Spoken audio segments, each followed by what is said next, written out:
কোরআনের ধার ধারে না, মাদারাতে গাঁজা খায়, লম্বা লম্বা চুল রেখেছে, লোহার শিকল হাতে পায়।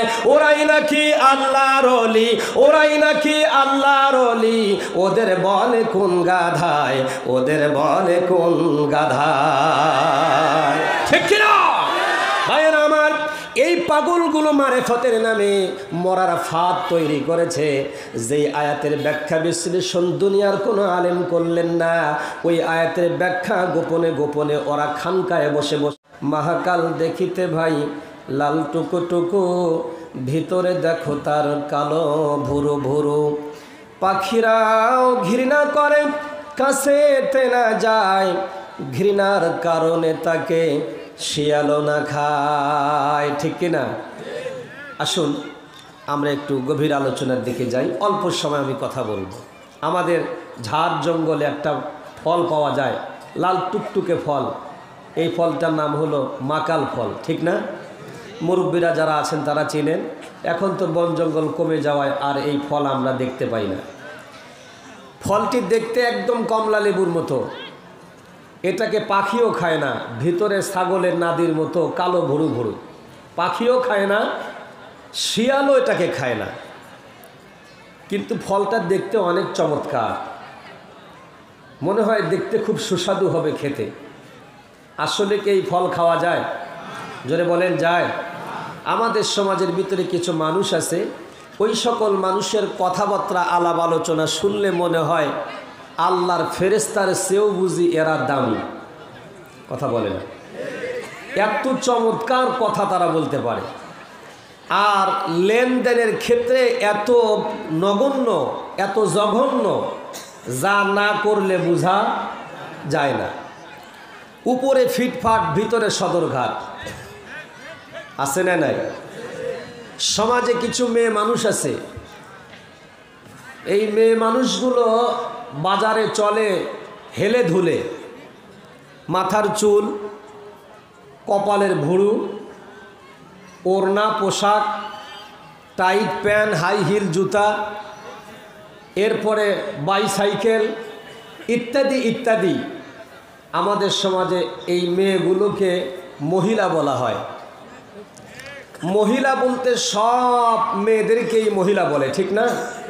আপনাদের ভবানীগঞ্জে মহিলা মাদ্রাসা নাই? কথা বলে না কেন?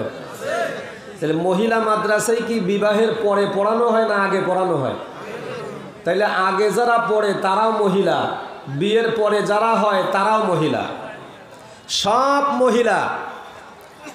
এখন দাওয়াত বাড়িতে যখন আপনাদের এই অঞ্চলে বিয়ে বাড়ি হয়, আর দাওয়াত চল্লিশা হোক, আকিকা হোক, খাতনা বাড়ি হোক, সব দাওয়াতেই দেখবেন মহিলারা যায়, কিছু বোরখা পরা আর কিছু টেডি পোশাক। আছে না নাই? দুই শ্রেণীর লোকেরা দাওয়াত খেতে যান।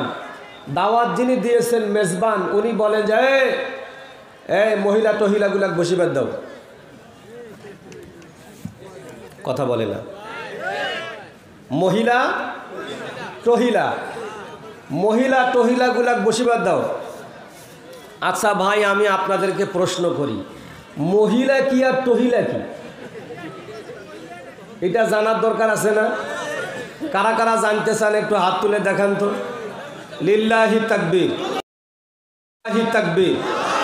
আমাকে একটু পরিবেশ দিবেন। এইবার চেক করব সুশিক্ষা আর কুশিক্ষা, সুজ্ঞান, স্বজ্ঞানী আর কুজ্ঞানী, আকেলগত জ্ঞান আর বেআকেলগত জ্ঞান।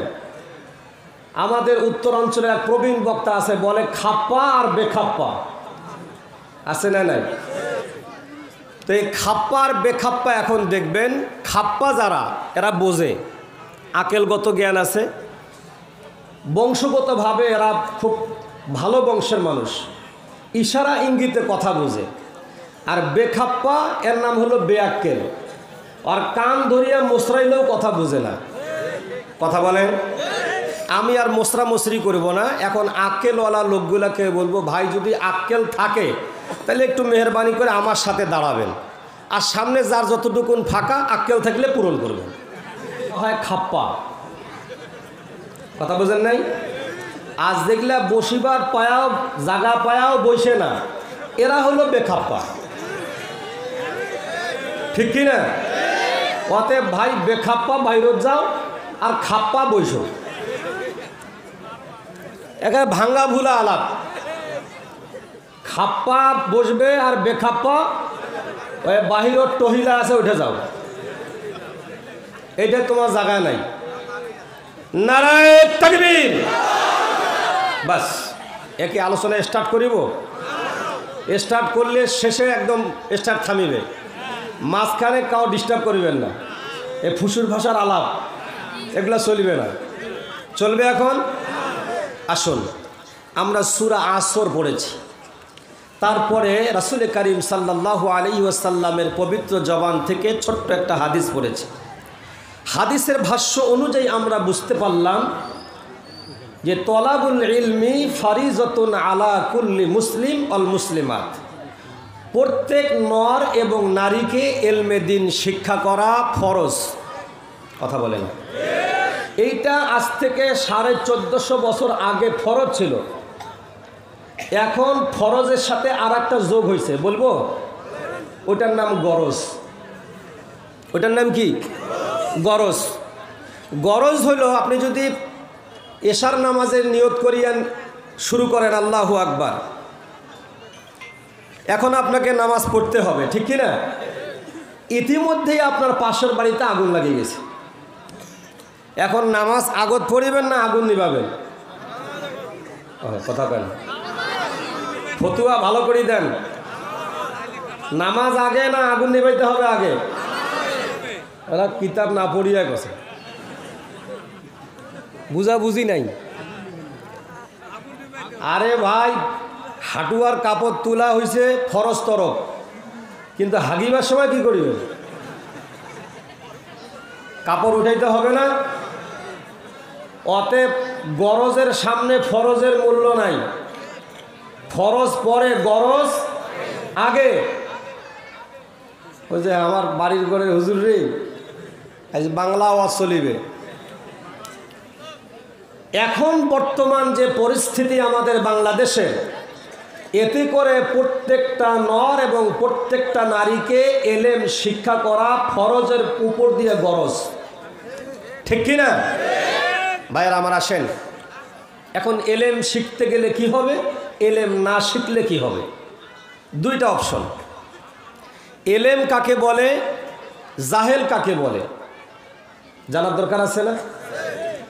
আমার মঞ্চে রাজনৈতিক কোনো বক্তব্য নাই, যেহেতু রাজনৈতিক বক্তব্য নাই, তারপরেও একটা কথা আপনাদেরকে বলি। আমাদের এই দেশে দীর্ঘ 17 বছর যারা ক্ষমতায় ছিল, তারা এবং 17 বছর আগেও যারা ক্ষমতায় ছিল, দেশ স্বাধীনের পর থেকে অদ্যাবধি পর্যন্ত পর্যায়ক্রমে যারা ক্ষমতায় ছিলেন, তাদের কেউ না কেউ এ দেশের টাকা আত্মসাৎ করে দেশের বাইরে পাচার করেছেন, ঠিক কিনা? যারা পাচার করেছেন তারাও চোর।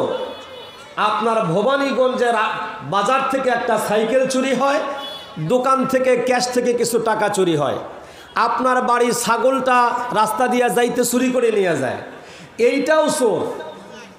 এই চোর এবং ওই চোর, দুই চোরের মধ্যে পার্থক্য হলো, যারা সাইকেল ছাগল চুরি করে এরা হলো পেটের দায়ে সঙ্গত কারণে চুরি করে।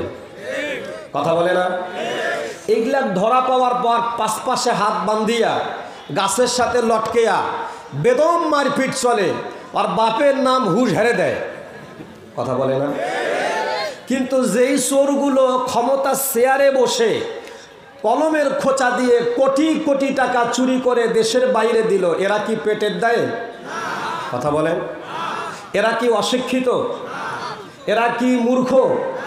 এরা কি স্কুল কলেজে পড়ে নাই, ভার্সিটিতে পড়ে নাই, বিশ্ববিদ্যালয়ে পড়ে নাই?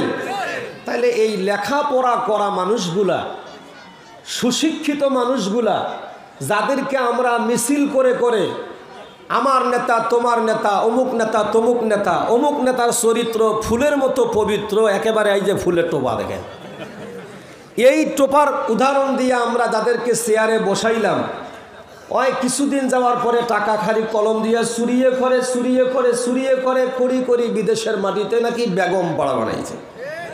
কথা বলে না? আচ্ছা বেগম পাড়া মানে কি? পাড়া বলতে একটা বাড়িতে হয় না, কথা বলে না রে, 2টা 4টা 5টা 10টা বাড়ি এক জায়গায় হলে পাড়া হয়। তাহলে বোঝা গেল এই চোরগুলার বউ একটা না 3-4টা করিয়া, ঠিক কিনা? প্রকাশ্যে অপ্রকাশ্যে, জাহেরে বাতেনে। খুব মনোযোগ দিবেন। পয়েন্ট গেল, একটা হলো মহিলা আর তহিলা। এইখানে একটা পেটের দায়ে সঙ্গত কারণে চুরি করলেন, আর একটা ক্ষমতার চেয়ারে বসে নিয়মিত বেতন ভাতা পাওয়ার পর পরিবার পরিজন চালানোর ব্যবস্থা সরকার দেবার পরেও এরা দেশের টাকা লুটপাট চুরি ডাকাতি করলেন। এরা কোন দায়ে করলেন? এদের অপরাধটা কোথায়? এদেরকে চিহ্নিত করতে আমাদের ভুল হলো কোথায়, জানার দরকার আছে কিনা? বাস এই 2টা পয়েন্ট আপনাদের কাছে রেখে আমি আমার আলোচনা সামনের দিকে নিয়ে যেতে চাই। মন খারাপ করবেন না, সময় পাইলে চলতেই থাকবে, সময় না পাইলে বন্ধ হয়ে যাবে। ভাইরা আমার শুনুন, আল্লাহ রাব্বুল আলামিন সূরা সূর নাজিল করলেন। কোরআনুল কারীম 114টি সূরা আল্লাহ পাক দিয়েছেন। 14টি সূরা আল্লাহ পাক দিলেন। এর মধ্যে কিছু সূরা হলো মক্কি সূরা, আর কিছু সূরা মাদানী সূরা। কিছু সূরা মক্কায় অবতীর্ণ হয়েছেন, আর কিছু সূরা মদিনায় অবতীর্ণ হয়েছেন। মদিনায় যেগুলো অবতীর্ণ হলেন এই সূরাগুলোর নাম হলো মাদানী সূরা। যেই সূরাগুলো মক্কায় অবতীর্ণ হলেন ওই সূরাগুলোর নাম হলো মাক্কি সূরা। আমার ভাইয়েরা, মাক্কি সূরাগুলোর বৈশিষ্ট্য হলো সূরাগুলোর আয়াত হলো ছোট্ট ছোট্ট, আর এই সূরাগুলোর ভিতরে আল্লাহ পাক 3 ধরনের আলোচনা করেছেন। 1 নাম্বার তাওহীদ, আল্লাহ এক, দ্বিতীয় কোনো আল্লাহ নেই। এটার পরিচয় মক্কি সূরাতে আল্লাহ পাক বারবার দিয়েছেন। জোরে বলেন সুবহানাল্লাহ। 2 নাম্বার হলো এই সূরার ভিতরে আল্লাহ পাক রিসালাত সম্পর্কে আলোচনা করেছেন, নবুয়ত সম্পর্কে আলোচনা করেছেন। কে নবুয়ত পাবেন, নবুয়তের বৈশিষ্ট্যটা কি হবে, কেমন হবে, এই বিষয়ের উপরে আল্লাহ পাক এই মক্কি সূরার ভিতরে আলোচনা করেছেন। 3 নাম্বার হলো মক্কি সূরাগুলোর ভিতরে পরকাল সম্পর্কে, আখিরাত সম্পর্কে আলোচনা করেছেন। আখিরাতটা কেমন হবে, আখিরাতের দিনগুলো কেমন হবে, আখিরাতের জিন্দেগিটা মানুষেরা কিভাবে ভোগ করবেন, সুখ হবে না দুঃখ হবে, কষ্ট হবে না সুখ হবে, জান্নাত হবে না জাহান্নাম হবে, এই বিষয়ের উপরে আল্লাহ রাব্বুল আলামিন মক্কি সূরাগুলোতে বিশদভাবে আলোচনা করেছেন। আমাদের শোনার দরকার আছে কিনা? ভাইয়ের আমার, বন্ধুগণ আমার, এই কথাগুলো বুঝাবার জন্য আল্লাহ রাব্বুল আলামিন 4 প্রকারে আয়াত অবতীর্ণ করেছেন। মক্কি জিন্দেগিতে যখন কোরআন অবতীর্ণ হয়, সে যুগের সাহিত্যিকেরা, কবিরা, যারা সেই সময়ের শিক্ষিত ব্যক্তি ছিল, তারা বলতো মুহাম্মদ এই কথাগুলো বানিয়ে বানিয়ে বলে, এগুলো কোনো ওহী হতে পারে না, এগুলো কবিতা। তাকে সাহিত্যিক বললেন, কবি বললেন, পাগল বললেন, নানা রকমের উপবাদ, নানা রকমের তার উপরে তহমত দেওয়া হলো। বন্ধুরে আমার, এই তহমত থেকে বাঁচবার জন্য আল্লাহ রাব্বুল আলামিন যে আয়াত অবতীর্ণ করলেন, মক্কাতে চ্যালেঞ্জ ছুড়ে দিয়ে দিলেন, আলিফ লাম মিম, আল্লাহ হুরুফে মুকাত্তাত নাজিল করলেন। এই হুরুফে মুকাত্তাতের ব্যাখ্যা, বিশ্লেষণ, তরজমা রাসূল করিম সাল্লাল্লাহু আলাইহি ওয়াসাল্লাম সারা পৃথিবীর আর কেউ করতে পারেন নাই, করেন নাই, আজও করেন নাই, কিয়ামত পর্যন্ত করতে পারবে না। কিন্তু আমাদের সমাজের কিছু বাউল আছে, মাথা ভর্তি চুল, মুখ ভর্তি মোষ, মুখ দেখা যায় না মোষের কারণে, বন্ধুগণ গোসলও করে না, মোষও কাটে না, এরপরে নামাজও পড়ে না, কোরআনও পড়ে না, হাদিসও পড়ে না, রাস্তাঘাটে যেখানে সেখানে তারা পাগলের বেশে চটমট পরে থাকে, লাল শালুকের কাপড় পরে, লোহার চুলে হাতের মধ্যে দেয়, গলার মধ্যে বালা দিয়ে দেয়, এমন পাগল আছে না নাই?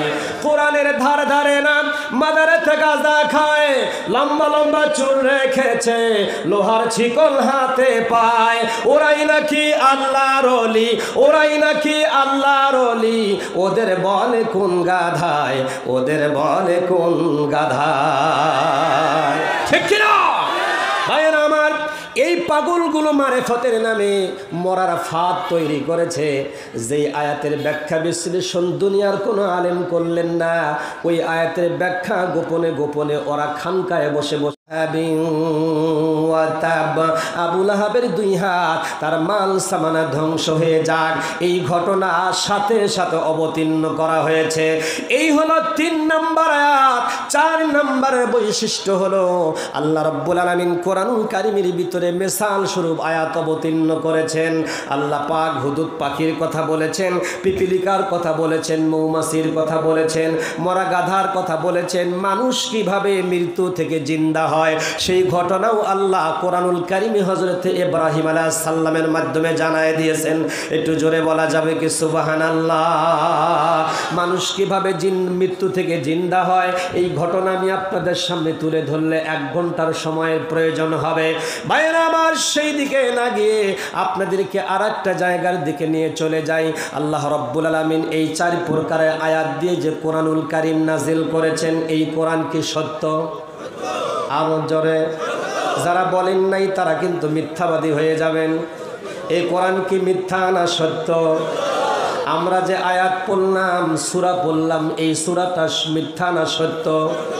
আরো জোরে বলেন। আমরা যে এখানে এসেছি কোরআনুল কারীমের আয়াত শোনার জন্য, ওয়াজ শোনার জন্য, আমরা কি হেদায়েত পাওয়ার জন্য এসেছি না এমনি এমনি এসেছি? হেদায়েত পাওয়ার জন্য এসেছি। কিন্তু প্রতিদিন যেখানে সেখানে তাফসীর মাহফিল হচ্ছে, আজও যেমন কালো তেমন, মানুষের কোনো পরিবর্তন হচ্ছে না। এটাও সত্য না মিথ্যা? এটাও সত্য। ভাইরা আমার, বন্ধুগণ আমার, আমরা কিন্তু এসেছি কোরআনুল কারীমের কথা বলবার জন্য, রাসূল করিম সাল্লাল্লাহু আলাইহি ওয়াসাল্লামের জীবন আদর্শ থেকে কথা বলবার জন্য। আমরা আপনাদেরকে বানিয়ে কথা বলতে আসি নাই।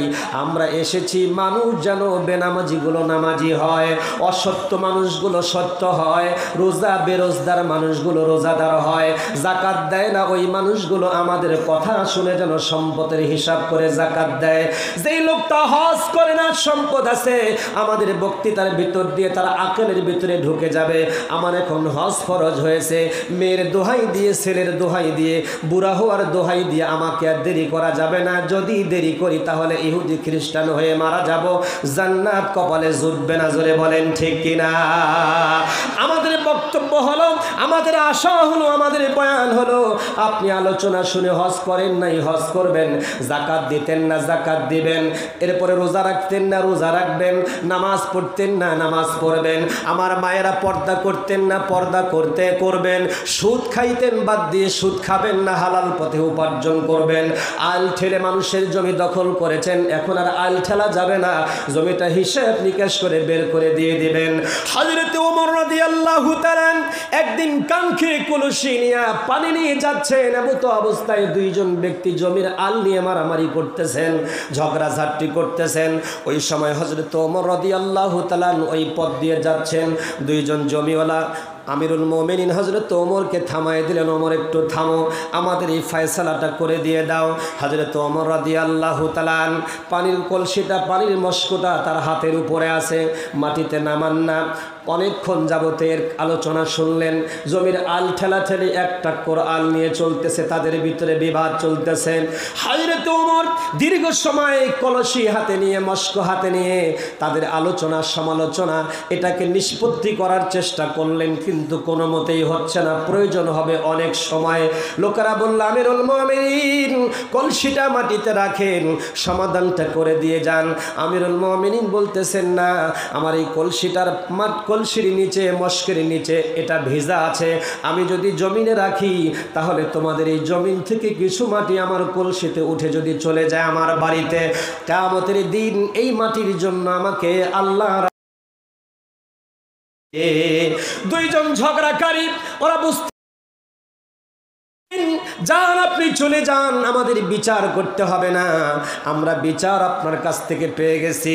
যিনি জমি একটা করে দখল করে নিয়েছিলেন তিনি বললেন, আমিনটা নিয়ে আসো, মাপ দিয়ে জমিনটা তোমাকে বের করে দেই, আর জমিন নিয়ে ফাসাদ করব না। কারণ আমিরুল মুমিনিন যদি কলসির তলায়, মশকের তলায় সামান্য মাটি আল্লাহর আদালতের ভয় করে, আর দখল করব এটা কোনোদিন হতে পারে না। জমিওয়ালা তার জমি ছেড়ে দিয়ে দিলেন। আমি বলতে চাই আমাদের তারা জমিটা ছেড়ে দিবেন, খেয়েছেন জান্নাত, দিনের পর দিন চাইতে বড় পেরেশান হয়ে গেল না। আমাদের বক্তৃতার মাধ্যমে কথা শুনে বুঝবেন, বাকি খেয়ে যদি টাকাটা পরিশোধ না করে মারা যান, শহীদ হয়ে গেলেও ঋণ পরিশোধ না করে মারা গেলে, শহীদ হয়ে গেলে শহীদের বিনা হিসেবে জান্নাত, কিন্তু ঋণ পরিশোধ করতে না পারলে জান্নাত হবে না। জোরে বলেন ঠিক কিনা? কষ্ট হচ্ছে আপনাদের? চলবে? ভাইরা আমার, লক্ষ্য করুন, খেয়াল করুন, আমি যে আয়াতে কারিমা তিলাওয়াত করেছি, আয়াতটি যদি সত্য হয়, আজকের মাহফিলটাও সত্য, আমরা আলোচনা শুনতে এসেছি এটাও সত্য, আমাদেরকে পরিবর্তন হতে হবে এটাও সত্য। যদি পরিবর্তন না হই, আল্লাহ রাব্বুল আলামিন কোরআনুল কারীমের আরেকটি আয়াতের ভিতরে বলতেছেন, কুল লিল্লাযীনা কাফারু ইয়ানতাহু ইগফারু লাহুম মা ক্বাদ সালাফ ওয়া ইয়াউদু ফাকাদ মাদাত সুন্নাতুল আউয়ালিন।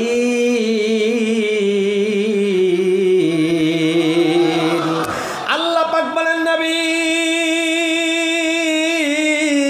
আপনি কাফেরদেরকে বলে দেন, যারা অস্বীকার করে আমার বিধানকে, অস্বীকার করে আমার রসুলকে, আপনাকে অনবী আপনি তাদেরকে জানাই দিয়ে দেন, কুল্লিল্লাযীনা কাফারু ইয়ানতাহু, যদি তারা তওবা করে, ইগফারু লাহুম মা ক্বাদ সালাফ, আমি আল্লাহ রাব্বুল আলামিন তাদের অতীত জিন্দেগির পাহাড় পরিমাণ অপরাধ থাকলে, গুনাহ থাকলে সব গুনাহগুলো মাফ করে দেব। কিন্তু আজ শোনার পরে যদি বান্দা পরিবর্তন না হয়, তাহলে সুন্নাতুল আউয়ালিন, পূর্বে যে শাস্তির বিধান ছিল ওই শাস্তিটাই বহাল থাকবে। এবার আপনারা বলেন তো, আমাদের আলোচনা জীবনের পরিবর্তন হওয়ার জন্য শুনতেছি, না আগে যেমন ছিলাম তেমনই থাকবো এই জন্য শুনতেছি? পরিবর্তন হওয়ার দরকার আছে কিনা? যেটা বলেন আছে কিনা? আগামী কালকে নয়, আজকের ফজর থেকে 5 ওয়াক্ত নামাজ জামাতে অথবা একা হোক, যেভাবেই হোক না কেন 5 ওয়াক্ত নামাজ আমরা আদায় করব। কারা কারা? লিল্লাহি তাকবীর, লিল্লাহি তাকবীর। শুনে রাখেন আমার ভাইয়েরা, আল্লাহ রাব্বুল আলামিন এই সূরার ভিতরে আলোচনা করেছেন। আল্লাহ পাক বলেন ওয়াল আসর। কোরআনুল কারীমে এই সূরাটির প্রথম শব্দ আসর হওয়ার কারণে আল্লাহ পাক এই সূরাটির নামকরণ করেছেন সূরা আসর। আসর মানে সময়, আসর মানে যুগ, আসর মানে কাল, আসর মানে হচ্ছে মানুষের আয়ুষ্কাল, হায়াতের জিন্দেগি। মূলত হায়াতের জিন্দেগিকে বোঝানো হয়েছে। আল্লামা ইমাম রাজি রহমাতুল্লাহি আলাই তিনার একটি ঘটনা থেকে এই সূরাটির তাফসীর আপনারা বুঝতে পারবেন। আমার ভাইয়েরা মনোযোগটা দিয়ে দেন, কষ্ট হলে হাত তুলবেন, হুজুর শুনবো না, বন্ধ করে দিব। আর যদি সারা শব্দ দিয়ে দেন, মাঝে মাঝে তাকবীরের আওয়াজ দেন, রব্বাকা ফাকাব্বির, আল্লাহর নামে তাকবীরের ধ্বনি যদি দিতে পারেন, তাহলে আলোচনা আল্লাহ পাক বান্দার জবান থেকে বের করবেন। সুবহানাল্লাহ বলেন। ভাইয়েরা আমার, এই আসর শব্দটা বুঝবার জন্য ঘটনাটা বলছি। ইমাম রাজি রহমাতুল্লাহি আলাইহি একদিন বাজারে গেছেন। বাজারে গিয়ে দেখলেন একজন বরফ ব্যবসায়িক বরফ আইসক্রিম বিক্রি করতেছেন। আইসক্রিম একটু ফাঁকা পাইলে গলে যায়, বরফ ফাঁকা পেলে, গরম পেলে গলে যায়। আমার ভাইয়েরা, এই বরফ ব্যবসায়ীর বরফগুলো গরমে গলে যাচ্ছেন। গলে গেলে তো তার কিনা সম্পদটা একেবারে পানি হয়ে যাবেন, খুঁজে আর পাবেন না। এই জন্য ব্যবসায়িক বাজারের ভিতরে মানুষকে ডেকে ডেকে বলতেছেন, ও ভাইয়েরা আমার, কে আসো দরদি, কে আসো দয়াবান, দয়া করে মেহেরবানি করে আমার এই বরফগুলো তোমরা তাড়াতাড়ি কিনে নাও। যদি না নাও, সময় ফুরিয়ে গেলে আমার বরফগুলো গলে যাবে। আমি যেই টাকা দিয়ে বরফ কিনেছি, আমার আর সেই টাকাটা খুঁজে পাবো না। আমার বরফটা গলে গেলে আমার মূলধন হারিয়ে যাবে। বরফ ব্যবসায়িক এভাবে চিৎকার করে করে বাজারের লোকদেরকে ডেকে ডেকে বরফ কিনতে বলতেছেন। ইমাম রাজি রহমাতুল্লাহ আলাইহি বলেন, আমি বরফ ব্যবসার এই দৃষ্টান্ত দেখে, ঘটনা দেখে বুঝতে পারলাম মানুষের জীবন থেকে এভাবে প্রতিনিয়ত সেকেন্ডে সেকেন্ডে হায়াতগুলো চলে যাচ্ছে। মানুষ যদি তার হায়াতটাকে কাজে লাগাতে না পারে নামাজের মাধ্যমে, মানুষ যদি তার হায়াতকে কাজে লাগাতে না পারে সৎ চরিত্রের মাধ্যমে, মানুষ যদি তার হায়াতের জিন্দেগিকা আমল করতে না পারে পর্দার মাধ্যমে, মেয়েরা যদি তার সতীত্ব রক্ষার ভিতর দিয়ে তার আমলকে তৈরি করতে না পারে, হায়াতের জিন্দেগি তৈরি করতে না পারে, ব্যবসায় যদি তার ইনসাফ ভিত্তিক ব্যবসার ভিতর দিয়ে তার ইনসাফ কায়েম করতে না পারে, সরকার প্রধান যারা থাকবে তারা যদি ইনসাফ ভিত্তিক বিচার ব্যবস্থা কায়েম না করতে পারে, তারা ক্ষতিগ্রস্ত হয়ে যাবে।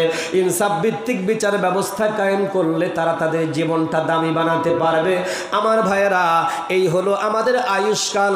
যার যেই জায়গায় যেভাবে যেভাবে তার জীবন পরিচালিত হয়, বাবা হিসাবে, সন্তান হিসাবে, ভাই হিসাবে, ভাতিজা হিসাবে, দাদা হিসাবে, দাদি হিসাবে, নানা হিসাবে, নানি হিসাবে, স্ত্রী হিসাবে, আমার বন্ধুগণ ইমাম হিসাবে, মুসল্লি হিসাবে, মুয়াজ্জিন হিসাবে, সরকার হিসাবে, জনগণ হিসাবে, যার যেখানে যতটুকু দায়িত্ব, ওই দায়িত্বটা কোরআন হাদিস অনুযায়ী যদি আমরা কায়েম করতে পারি, আমাদের জীবন হবে দামি, আমরা হব আল্লাহর জান্নাতি।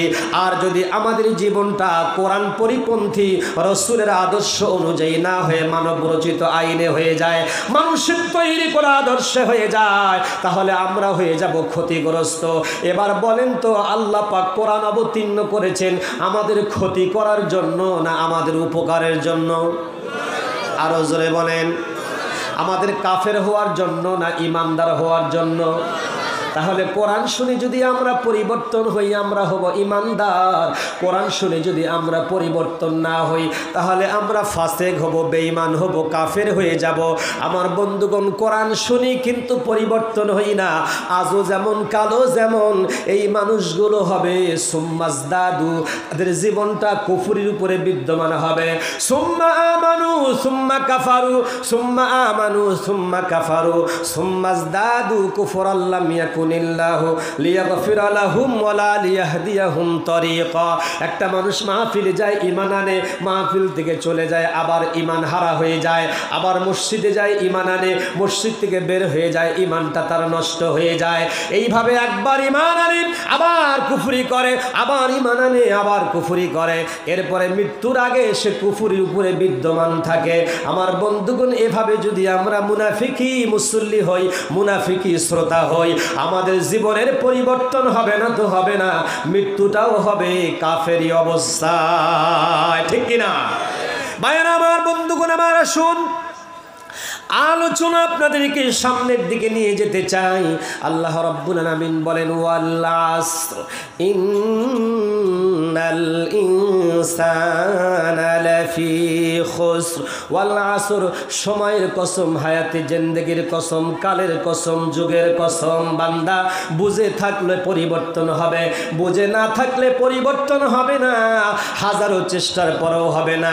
যারা বারবার শুনে ওয়ালা লিয়াহদিয়াহুম তরিকা, পরিবর্তন না হলে আল্লাহ তাদেরকে হেদায়েতের রাস্তা দেখান না।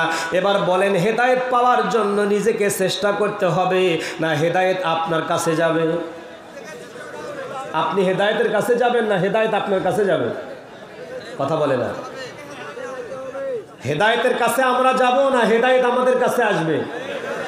তাহলে আমাদেরকে হেদায়েতের কাছে যেতে হবে। হেদায়েতের কিতাব হচ্ছে হাজা বায়ানুল লিন্নাস, মানুষের জন্য এই কিতাব, হুদাল লিন্নাস, মানুষের জন্য হেদায়েত। চিৎকার করে বলেন ঠিক কিনা? ভাইয়ের আমার, বন্ধুগণ আমার, এবার বলুন, আমাদেরকে কোরআনের কাছে আসার দরকার আছে না নাই? রাসূলের চরিত্রের কাছে আসার দরকার আছে না নাই?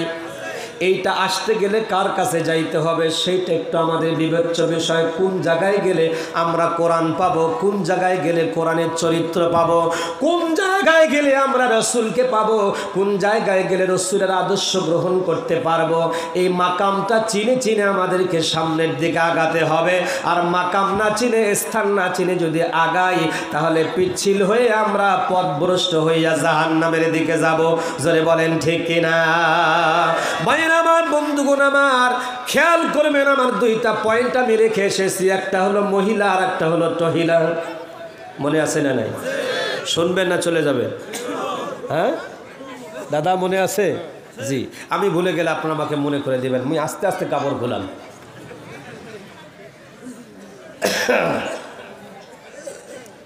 একটা তাকবীর দেন তো, মুসলমানের তাকবীর দেবেন। কণ্ঠে যদি আওয়াজ থাকিয়া না দেন, এটা কণ্ঠ মুনাফিক, ঠিক কিনা? নারায়ে তাকবীর, নারায়ে তাকবীর। আল কোরআনের আলো। হাই, কিসের ঘরত জ্বালায় আরো? পার্লামেন্টে জ্বালো। আল কোরআনের আলো, আল হাদিসের আলো। নারায়ে তাকবীর। মুনাফিকরা কখনো তাকবীর দেয় না। আর তাকবীর দিবে আর বাপ মরিবার পর লাশটা সামনে ধুইয়া ইমাম সাহেব বলবে আর আল্লাহ। ওই দিন তো ঠিকই আল্লাহু আকবার কইস, ঠিক কি না? জোরে বলতে শরম লাগে, আস্তে বলতে ভালো লাগে। এর মতন কুজাত প্রকৃতির মানুষ নাই, ঠিক কি না? ভাইরা আমার শুনুন, এখন মজা লাগবে, যত সময় যাবে তত ভালো লাগবে, তত মজা লাগবে। রাত যত গভীর হবে তত মজা লাগবে, কারণ রাতে আল্লাহ রব্বুল আলামিন কোরআন অবতীর্ণ করেছেন। কথা বলেন ঠিক কিনা? মানুষ বলে দিনের বেলা কোরআন শুনবো, দিনের বেলা কোরআন শুনে মজা পাওয়া যায় না, কারণ দিনে কোরআন নাজিল হওয়ার চাইতে আল্লাহ রব্বুল আলামিন রাতের বেলা কোরআন নাজিল করেছেন। এই জন্য রাতে কোরআনের আলোচনা শুনতে বেশি মজা লাগে, ঠিক কিনা? ভাইরা আমার, বন্ধুগণ আমার, শুনুন, আমি আমার আলোচনার সামনের দিকে নিয়ে যাই। আল্লাহ পাক বলেন, ইন্নাল ইনসানা লাফি খুসর, নিশ্চয়ই সমস্ত ইনসান, সমস্ত মানুষেরা ক্ষতিগ্রস্ত। আমার ভাইয়েরা, মানুষ বলতে শুধু মুসলমান মানুষ হবে এমনটা নয়। আমার আকাশের নিচে জমিনের উপরে কালো সাদা, আফ্রিকান, নাইজেরিয়ান, সুদান, এরপরে আপনার যত শ্রেণীর মানুষ আছে, সাদা কালা, ফর্সা, লম্বা, খাটো, মোটা, চিকন, ধনী গরিব, আবাল বৃদ্ধ, তরুণ তরুণী, যুবক যুবতী, পাগল পাগলি যারা আছে, সব শ্রেণীর মানুষগুলোকে আল্লাহ পাক ইনসান বলে এই আয়াতের মধ্যে ঢুকাই দিয়েছেন। ইনসানের ভিতরে খ্রিস্টান আছে, ইহুদি আছে, ডোম আছে, মেথর আছে, সাঁওতাল আছে, আদিবাসী আছে, সব শ্রেণীর মানুষেরা আছে। আল্লাহ পাক বললেন, ও দুনিয়ার মানুষেরা শোনো, সব মানুষেরা ক্ষতিগ্রস্ত। মানুষে কথা শুনলে ভয় পেয়ে যাবে, ঘাবড়িয়ে যাবে। আল্লাহ, আমরা যে ক্ষতিগ্রস্ত হয়ে গেলাম, এখন লাভবান হব কিভাবে, এইটাও আমাদেরকে জানাইয়া দেন। লাভবান হওয়ার রাস্তা যদি কেউ ব্যক্তি ব্যবসার ভিতরে দেখে, তাহলে ব্যবসা পরিবর্তন করে লাভের ব্যবসা ধরে। জোরে বলেন ঠিক কিনা? যেই ব্যবসায় লাভ আছে ওই ব্যবসায় চলে যায়। আমার বন্ধুগণ, আল্লাহ পাক জানাই দিলেন, বান্দা, সব মানুষ ক্ষতিগ্রস্ত। কথা বললাম তোমরা ভয় পাবে, কিন্তু ক্ষতি হবে না, মানুষেরা জান্নাতি হবে। 4টা কাজ যদি করতে পারেন, এই 4টা কাজের ভিতরে আল্লাহ পাক সফলতা দিয়েছেন। একটু জোরে বলা যাবে কি মারহাবা? একটু জিকির করেন প্রাণ খুলে।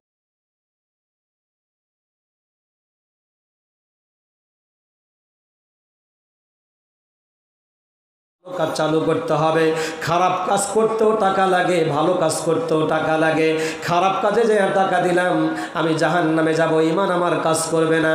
ভালো কাজ করলাম, এই কাজে যদি টাকা পয়সা ব্যয় করি, তাহলে আমার ঈমানটা মজবুত হবে, ভালো কাজ হবে।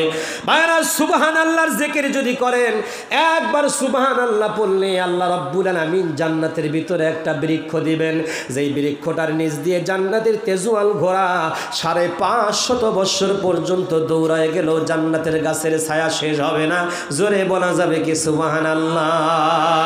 এইভাবে সুবহানাল্লাহ যদি 5 কোটি বার পড়েন, তাতে পাবলিকের কোনো অসুবিধা হবে না, সরকারের কোনো অসুবিধা হবে না, নেতার কোনো সমস্যা হবে না। আমার ভাইয়েরা, আর গানের প্যান্ডেল বন্ধ করতে যদি আপনি চান, তাহলে একা একা পারবেন না। যদি যান, পিঠের চামড়া থাকবে না। কথা বলে না? বন্ধুগণ আমার এই ভালো কাজটা করতে গেলে ঐক্যবদ্ধভাবে করতে হবে। ও আতাসিমু বিহাবলিল্লাহি জামিয়া। ইসলামী হুলফুল ফুজুল, ইসলামী সংগঠন, ইসলামী আন্দোলন, ইসলামী দলের কর্মসূচির মাধ্যম দিয়ে ঐক্যবদ্ধভাবে ওই ভালো কাজটা করতে হবে। এই জন্য আমাদেরকে আগামী দিনে আল্লাহর কোরআন দিয়া রাষ্ট্র পরিচালিত হবে। সকল অপরাধ বন্ধ করে আল্লাহর দিন কায়েমের সকল কর্মসূচি বাস্তবায়ন করতে হবে। রাজি আছেন কারা কারা? লিল্লাহে তাকবীর, লিল্লাহে তাকবীর। হাত নামান আমার ভাইয়েরা, কথাগুলো বুঝবেন। আকেলওয়ালা লোকেরা সহজ কথায় বোঝেই, ব্যাককেলদেরকে কান মোসরায় বললেও বুঝবে না। আমার কথাটা সংক্ষেপে বলে দিয়ে দিলাম, খুব মনোযোগ সামনে দেন। ভালো কাজ আমাদের করতে হবে।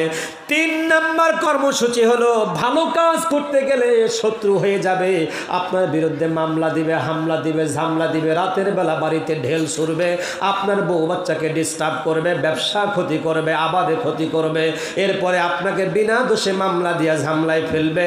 এইরকম আমাদের অতীতে হয়েছে কিনা? ভাইরা আমার, এইটা যদি হয় তাহলে আপনাকে কি করতে হবে? আল্লাহ পাক জানাই দিলেন, ওয়াতাওয়াসাউ বিল হক। পরস্পরে আপনাদেরকে হকের দিকে ডাকতে হবে, একা একা পারবেন না।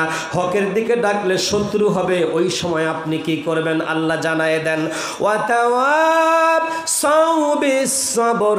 আপনাকে সবর ধারণ করতে হবে। পরস্পরে বিপদে পড়েছি আমি, বউ বাচ্চা পরেশান হয়ে যাবে, ওদেরকে সান্ত্বনা দেওয়া লাগবে। বউ বাচ্চা পরেশান হয়ে গেছে, আমাকে সবর করতে হবে। মিথ্যা মামলা হামলা ঝামলায় পড়ে গেলে টেনশন করা যাবে না। একমাত্র আল্লাহর দিন কায়েমের জন্যই যেহেতু বিপদ ঘটেছে, এই বিপদ আমার রাসূলের উপরেও হয়েছে, সাহাবীদের উপরে হয়েছে, তাবেঈনদের উপরে হয়েছে, খোলাফায়ে রাশিদিনদের উপরে হয়েছে। যুগে যুগে যারা কোরআন প্রতিষ্ঠার আন্দোলন করেছেন তাদের বিরুদ্ধেও হয়েছে। গত 17 বছর দেখেছি মিথ্যা মামলা দিয়া ফাঁসির কাস্টে ঝুলায় দিয়েছে। ঠিক কিনা আমার ভাইয়ারা? খুব খেয়াল করেন, আমি আপনাদেরকে একেবারে ভিতরে নিয়ে গেলাম না, উপরে উপরে একটু ছেড়ে দিয়ে দিলাম। আসুন আমার ভাইয়েরা, আমরা যে কোরআনুল কারীম এই শোনা কথা শোনার জন্য এসেছি, এবার আসুন আমার মহিলাদের বিষয়টা আপনাদেরকে জানাই দিব। এরপরে আমি সামনের দিকে নিয়ে যাই। ভাইয়েরা, আল্লাহর নবী সাল্লাল্লাহু আলাইহি ওয়াসাল্লাম বলেছেন, তলাবুল ইলমি ফারিজাতুন আলা কুল্লি মুসলিম ওয়াল মুসলিমাত। প্রত্যেক নর এবং নারীকে ইলমে দ্বীন শিক্ষা করা ফরজ। আমার ভাইয়েরা, বলছিলাম দেশের টাকা চুরি করে বিদেশের মাটিতে বেগম পাড়া যারা বানায়, ওরা শিক্ষিত, ওরা গ্রাজুয়েট, ওরা স্কুল কলেজ ইউনিভার্সিটি বিশ্ববিদ্যালয়ে কোথায় না কোথায় পড়াশোনা করে ক্ষমতার চেয়ারে বসেছেন না বসেন নাই? লেখাপড়া ছাড়া তা লেখাপড়া করা। তাহলে এরা কোন লেখাপড়া করলো যেই লেখাপড়া তাদেরকে চুরি করা শেখাইলো? কথা বলে না, কথা বলে না। আমার এই মোবাইলটা যদি নষ্ট হয়ে যায়, খুব খেয়াল করেন, মোবাইলটা যদি নষ্ট হয়ে যায়, একটা পার্স, তার মানে ক্যামেরাটা নষ্ট হয়ে গেছে, ছবি উঠে না। আমি ভবানীগঞ্জ বাজারে একজন ইলেকট্রিশিয়ান, মোবাইল মেকানিজম যারা, তাদের কাছে গেলাম, ভাই আমার এই মোবাইলের ক্যামেরাটা ঠিক করে দেন। উনি বলবে যে ভাই এই মোবাইলটা চায়না কোম্পানি তৈরি করেছেন, চায়না প্রযুক্তিতে আর একটা ক্যামেরা বানিয়েছে, ওই প্রযুক্তি মোবাইল যেই প্রযুক্তিতে হয়েছেন ওই প্রযুক্তি দিয়েই একটা ক্যামেরা তৈরি করেছেন, ওই ক্যামেরা ছাড়া অন্য ক্যামেরা এখানে সেট হবে না। কথা বলে না। তো মেকার সাহেব যিনি টেকনিশিয়ান, উনি ওই কোম্পানির একটা ক্যামেরা খুলে আস্তে করে তাতাল দিয়ে এখানে সেট করে দিলেন। যখন লাগাই দেওয়ার সাথে সাথে পিকচার তুলে দেখে আগের মতন। কথা বলে না রে ভাই, বুঝবেন? তাহলে বোঝা গেল এই ক্যামেরাটা মোবাইল কোম্পানির প্রযুক্তি অনুযায়ী তৈরি করেছেন, ঠিক না?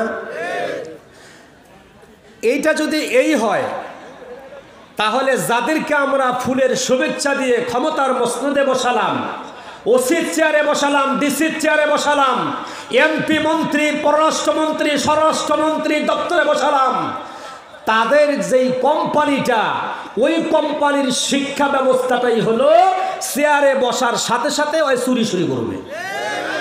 কথা বলেন। তাহলে বোঝা গেল এই চেয়ারের শিক্ষাটা যদি প্রযুক্তিগত চুরির হয়, তাহলে একে যেই চেয়ারে দেবেন, ওসি চেয়ারে দেবেন, ওই চুরি করবে, ডিসির চেয়ারে দিবেন চুরি করবে, মন্ত্রীর চেয়ারে দিবেন চুরি করবে, মেম্বারের চেয়ারে দিবেন চুরি করবে, শ্বশুর বাড়িতে নিয়ে সাথে দিবেন ওটাও চুরি করবে। কথা বোঝেন নাই? আমার দিনাজপুরের দেশি আলোচনা, এটা ভাড়া করা বক্তা নয় যে ৮০,০০০ টাকা দিয়ে নিয়ে যাচ্ছি 1 ঘন্টা ওয়াজ করে চলে যাব, দরকারে পড়লে আমি সারা রাত করি। কথা বলে না, পিছনে বক্তা আসলেও আলোচনা চলতে থাকবে, ঠিক কিনা? আপনারা ওয়াজ শুনতে থাকবেন, মুই খালি চলে যাব। ভাইয়েরা আমার শোনেন, মজার কথা হলো এই যে আমরা মাদ্রাসায় টাকা দেই, গম দেই, চাউল দেই, ধান দেই, পাট দেই, উট্টা দেই, আলু দেই, চাউল দেই, এরপরে টাকা দেই, পয়সা দেই, রড দেই, সিমেন্ট দেই, বালু দেই, সময় দেই, শ্রম দেই, মেধা দেই, যোগ্যতা দেই, ছেলে দেই, মেয়ে দেই, সব কিছু দিয়ে মাদ্রাসাটাকে আমরা সফল করলাম। 5 লক্ষ টাকা কোরআনের মাহফিলে উঠলো, 2 লক্ষ টাকা খরচ হয়ে গেল, 3 লক্ষ টাকা জমা থাকলো। এটা খরচটা কোথায় হবে একটু জানাই দিলে বুঝতে পারবেন। টাকা দিবেন কি দিবেন না এটা আপনার ব্যাপার, আমার কোনো ব্যাপার না। দিলে আপনার লাভ, না দিলে আপনার ক্ষতি, বুঝে নেবেন আপনারা একটু পরেই। আমার ভাইয়েরা আমার শুনুন, আল্লাহ নবী বলেছেন প্রত্যেকটা নর এবং নারীকে ইলমে দ্বীন শিক্ষা করা ফরজ। কথা ঠিক কিনা? এটা সত্য না মিথ্যা? যদি সত্য হয় তাহলে সত্যকে ভোট দিবেন, সত্যকে সমর্থন করবেন, সত্যকে সময় দিবেন, সত্যকে অর্থ দিবেন। দেওয়ার দরকার আছে? আসুন আমার ভাইয়েরা, ইলমে দ্বীন শিক্ষার যে কারখানা, এই কারখানায় যাদেরকে টুপি পরানো হয়, দাড়ি রাখানো হয়, কিতাব পড়ানো হয়, মিজান, মুনসাহেব, নাহমির, পাঞ্জেগঞ্জ, এরপরে আপনার শরে বেকা, শরে জামি, এসব কিতাব যারা পড়েন, বুখারী, মুসলিম, আবু দাউদ, তিরমিজি, বাইহাকি, ইবনে মাজাহ, সব কিতাবগুলো পড়ে একজন দাড়িওয়ালা, টুপিওয়ালা, পাঞ্জাবিওয়ালা, লম্বা দাড়িওয়ালা মসজিদের ইমাম এদেশের কোটি কোটি টাকা চুরি করে বিদেশে বেগম পাড়া বানাইছে, এরকম কোনো দলিল আছে নাকি? যদি বলেন আছে? এরা আমানতদার, এরা সত্য কথা বলে, এরা মসজিদের মেম্বারে হক কথা বলে, এরা ময়দানে হক কথা বলে, এরা জাতির শ্রেষ্ঠ সন্তান হয়, ঠিক কিনা? ওয়াজ শুনে আগামীকালকে ফজরের সময় 10টা মুসল্লি মসজিদে বাড়বে কি বাড়বে না গ্যারান্টি নেই, কিন্তু এটা আপনার দোষ। আপনি এসেছেন, আপনি হেদায়েত নেন নাই। আমরা নামাজের কথা বলেছি, আমরা রোজার কথা বলেছি, আমরা হজের কথা বলেছি, আমরা যাকাতের কথা বলেছি, নামাজ না পড়লে গুনাহ হবে কথা বলেছি, কিন্তু আপনি পরিবর্তন হন নাই, এজন্য বক্তা দায়ী নয়, ঠিক কিনা? এটা আপনার অপরাধ। আপনি কেন হলেন না? আপনি কেন হেদায়েত চান না? আপনি কেন আল্লাহকে বলেন না আল্লাহ আমাকে নামাজ পড়ার তৌফিক দেন? আপনি কেন ফজরে উঠলেন না? আপনি উঠলেন না তো ঢাকা থেকে, নরসিংদী থেকে আমার ইউসুফ বিন এনাম ভাই এসে আপনাকে জাগাই দেবেন না? আমি দিনাজপুর থেকে এসে জাগাবো? আপনাকে জাগতে হবে। সুতরাং জাগার দায়িত্ব আপনার, হেদায়েত নেওয়ার দায়িত্ব আপনার, ভাণ্ডটা খালি করার দায়িত্ব আপনার, পূরণ করার দায়িত্ব আপনার। জোরে বলেন ঠিক কিনা? ভাইয়েরা আমার শুনুন, তাহলে যেই শিক্ষা আপনাকে চুরি করা শিখালো, যেই শিক্ষা আপনাকে মিথ্যা বলা শিখালো, যেই শিক্ষা আপনাকে গুলি করা শিখালো, যেই শিক্ষা আপনাকে ধ্বংস করা শিখালো, যেই শিক্ষা আপনাকে সাদাবাজি শিখালো, যেই শিক্ষা আপনাকে টেন্ডারবাজি শিখালো, ওই শিক্ষাটা যে কোনো স্কুল, কলেজ, ইউনিভার্সিটি, বিশ্ববিদ্যালয়ে কোনো না কোনো একজন ওস্তাদ টিচারের কাছ থেকে তারা পেয়েছেন, কোনো না কোনো কোম্পানিতে এই প্রোডাক্টটা তৈরি হয়েছেন। ওই কোম্পানি যদি ভেজাল হয় তাহলে কোম্পানির মাল ভেজাল হবে, ক্যামেরা লাগালে চলবে না। আর কোম্পানি যদি ভালো হয়, ক্যামেরা লাগানোর সাথে সাথে ছবিগুলো উঠবে। আমার বন্ধুগণ, একটা ভালো কোম্পানি হলো মাদ্রাসা। আল্লাহ নবী বলেছেন মাদ্রাসা হলো নবীর ঘর, আসহাবে সুফফার অংশ। এইখানে যারা পড়েন, আমি মাহফিল শুনেছি ৭৮ বছর ধরে বা ৭৪ বছর ধরে, কত বছর এটা? ৭৪ বছর ধরে মাহফিল চলতেছে। ৭৪ বছরে যদি 100 করে লোক পরিবর্তন হতো, ৭৪০০ লোক এই এলাকায় পরিবর্তন হয়ে যেত। 1 বছরে 1000 হলে ৭৪,০০০ লোক এই এলাকার পরিবর্তন হতো। কিন্তু আমরা শুনেছি ঠিক, নিজেরা পরিবর্তন হই নাই, এটা আমাদের দোষ। তবে আমরা মাহফিলে এসে 1000, 2000, 5000, 10000, 20000, 50000, 1 লাখ, 1.5 লাখ, 2 লাখ, 5 লাখ, 10 লাখ, 1 বিঘা 2 বিঘা জমি মাদ্রাসায় দান করে দিয়েছি। আমার ভাইয়েরা, এই দানটা করার কারণে আমরা হেদায়েত নিলাম বা না নিলাম এটা বিষয় না, কিন্তু মাদ্রাসা যখন চলে, মাদ্রাসায় নুরানি বিভাগে পড়ানো হয়, এরপরে নাজরা বিভাগে পড়ানো হয়। ছেলেরা নাজরা পড়ে, নুরানি পড়ে, নাজরা পড়ে, হেফজ পড়ে, হাফেজ হয়, এরপরে কিতাব শুরু হয়, কিতাব পড়তে পড়তে দাওরা পাশ করে যায়। এই ছেলেগুলো আলেম হয়, মা বাবার জন্য যোগ্য সন্তান হয়। যারা হাফেজ হলেন কিয়ামতের ময়দানে এক একটা করে আয়াত পড়বে আর জান্নাতের এক একতলা বিল্ডিং এর উপরে উঠবে। আর এই ছেলেগুলা মা বাবার জন্য জান্নাতি হবে, মা বাবার জন্য এরা জান্নাতের কারণ হয়ে যাবে। কিয়ামতের মাঠে বলবে, ও হাফেজ তুমি জান্নাতে যাও, বলবে আমি জান্নাতে যাব, আমার ওই লজিংদার কোথায়, জাগিরদার কোথায়, আমি তাকে জান্নাতে নিয়ে যাব। আলোচনা দুই রকমের ভাইয়েরা। কাফেররা বলবে, অকাল আল্লাযীনা কাফারু রব্বানা আরিনাল লাযাইনি আদাল্লানা মিনাল জিন্নি ওয়াল ইনসি তাহতা আকদামিনা লিয়াকুনা মিনাল আসফালিন।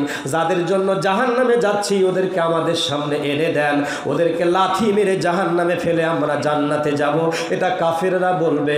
আর ইমানদার হাফেজে কোরআন আলেমরা, আল্লাহর ওলিরা বলবেন, আমাদের ওই লজিং মাস্টার কোথায় যারা আমাকে খাওয়াইছিল, আমার ওই লজিং মাস্টার নি মা কোথায় যিনি নিজের সন্তানকে খাবার দিয়েছিল আর আমার প্লেটটা আমাকে খেতে দিয়েছিল, আমি খেয়ে খেয়ে কোরআন পড়েছি, আমল করেছি, আজকে আমি জান্নাতে যাব, আমার ওই মাকে ছেড়ে আমি জান্নাতে যাব না।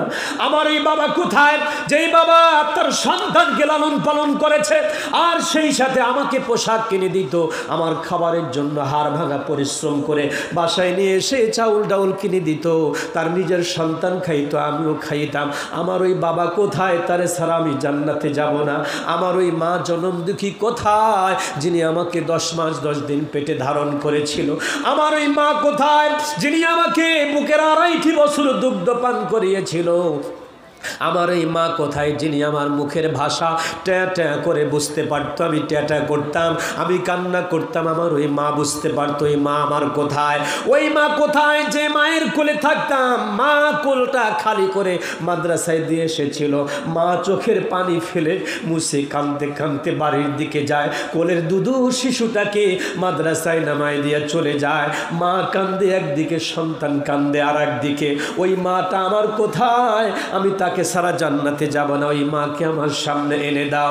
ওই মানুষগুলো কোথায় যারা ৭৪ বছর ধরে ধরে ওই মাদ্রাসার কোরআনের মাহফিলে যাইয়া দাঁড়ায় দাঁড়ায় কোরআনের কথা শুনেছে, বসে বসে কোরআনের কথা শুনেছি, তারা তাদের নিজেদের উপার্জিত অর্থ, ধান, গম, ভুট্টা, টাকা সবগুলোই মাদ্রাসার জন্য দান করে দিয়া 2 লাখ খরচ হয়ে গেছে, 5 লাখ দিয়া মাদ্রাসার ঘর তৈরি করেছে।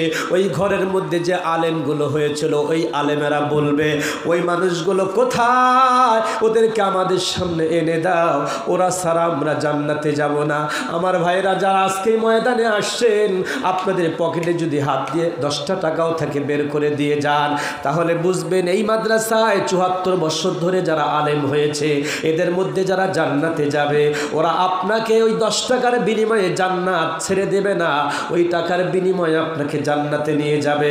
আপনার 1 বস্তা সিমেন্ট দিয়া আপনার ঘরের সিঁড়িটার কয়েকটা ধাপ বানিয়েছিলেন, কিন্তু ওই সিমেন্টের বস্তাটা মাদ্রাসায় দেওয়ার কারণে মাদ্রাসার সিঁড়ি বেয়ে বেয়ে যারা কোরআনের ঘরে উঠেছে, কিয়ামতের ময়দানে আপনাকে, ওই মানুষটাকে কোরআনের জান্নাতের, কোরআনের কারণে জান্নাতের